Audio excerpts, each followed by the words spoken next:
Navbatdagi savol. Ustoz, ayol kishi eriga itoatsiz bo'lib qolsa, unga balo kelishi mumkinmi? Bismillah, alhamdulillah, va salatu vassalamu ala rasulillah va ba'd. Ya'ni bu umumiy eriga itoatsiz bo'lib qolsa balo keladi degani emas, bu insonga o'zi o'sha qilgan ma'siyati uchun, Allohning hududidan chiqqanligi uchun ma'siyat, musibat kelishi kutiladi. Bu Allohning sunnati bu. Masalan, Badr g'azotida haligi 50 ta kamonchini Rasululloh tepalikka qo'yib qo'yib, shu yerdan tushmanglar deb tayyorlab qo'yganlaridan keyin ham tushib ketdilar. Rasulullohning amriga xilof qilganligi uchun ularga qanday katta musibat keldi. Butun ummat ustiga keldi musibat. Shuning uchun ham bu narsada ya'ni odam e'tiborli bo'lish kerakki, bizni boshimizga kelayotgan har qanday musibatlar bizning gunohlarimiz uchun bo'ladi.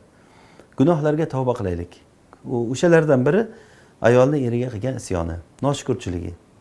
Albatta o'sha noshukur bo'lsa, uni ne'mati olib qo'yiladi. Ko'pincha ko'rasiz, masalan, noshukur bo'lgan ayollardan ne'mat olib qo'yilganligini ko'rasiz. Bu erkaklar ham xuddi shunday, ayollar ham xuddi shunday, katta-yu kichik mansabdor odamlar ham o'sha mansabda turgan holatda shukr qilishi, shu mansabini suiiste'mol qilmasdan Allohga uchun xizmat qildirishi bo'ladi. Yoki Alloh birovga mol dunyo bergan bo'lsa, o'sha mol dunyosini Alloh yo'lida ishlatish bilan bo'ladi. Ilm bo'lsa, ilmini Alloh yo'lida ishlatish bilan bo'ladi. O'ziga xizmat qildirish, o'ziga obro' yig'ish, o'ziga murid to'plash emas. Alloh yo'lida o'sha ilmini xolis Alloh uchun ishlatadi.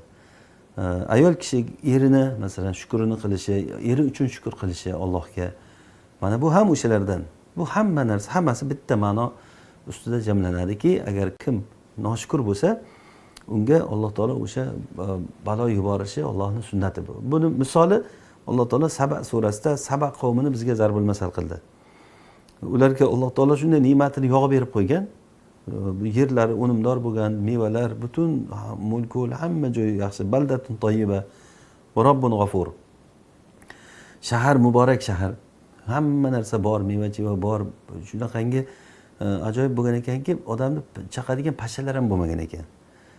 Hattoki badanida kasali bor bo'lgan odamlar o'sha joyga borsa yaxshi bo'lib ketdi ekan, havosining yaxshiligidan.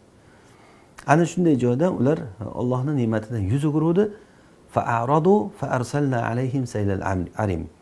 Ular Allohning ne'matidan yuz o'girdi, biz ularga katta bir baloni yubordik degan ma'noda uzun qissa. Bu Saba surasida buni tafsirda ham alhamdulillah biz uzun bayon qilib aytdik. Saba surasining tafsirini eshitsalaringiz juda katta bir namunalar bor hammamiz uchun. Allohu a'lam.